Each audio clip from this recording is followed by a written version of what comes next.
Et quiconque possède un objet précieux, la personne prend toujours soin de cet objet. Et puisque nous sommes des enfants de Dieu, nous croyons en Jésus-Christ, nous sommes devenus des éléments précieux de Dieu. Répondez-moi Amen. Et puisque tu as du prix, si quelque chose ose s'amuser avec ta vie, ton Père qui a payé ton prix par le sang de Jésus, est-ce qu'il donnera la paix à la chose? Est-ce qu'il donnera la paix à la chose?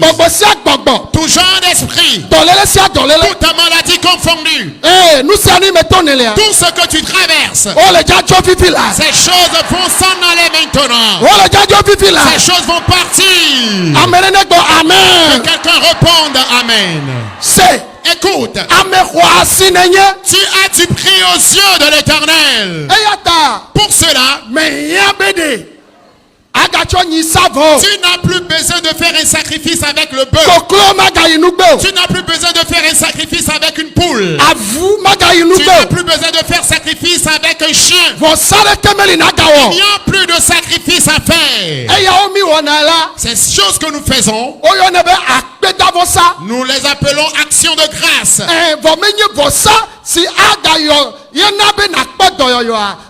Mais tel ne constitue pas un sacrifice par lequel tu auras ta guérison. Écoute, il y a quelqu'un qui m'écoute maintenant.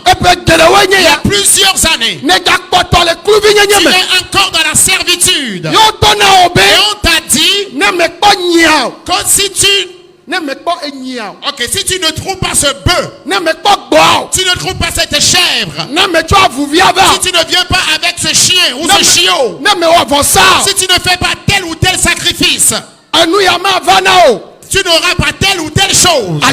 Mais c'est faux. Ça c'est le passé. Un prix a été payé pour toi. Tu es précieux aux yeux de l'Éternel. Tu n'es pas une personne ordinaire. Alors tu n'as pas été racheté par de l'or. Tu n'as pas été racheté par du diamant. Mais par le sang précieux de Jésus-Christ. Alors tu m'écoutes. Si un démon t'empêche de réussir, Jésus ne va pas lui demander la permission. Et il va dire, donne-moi une poule d'abord, donne un chiot d'abord. L'autorité, dans l'autorité de Jésus, cet esprit va partir. Cet esprit va partir. Et toi, tu réussiras et tu réussiras encore. Dis-toi, je comprends à présent quelque chose, que j'ai du prix. Pour cela, je ne vivrai plus dans l'ignorance. Je vivrai dans la sanctification.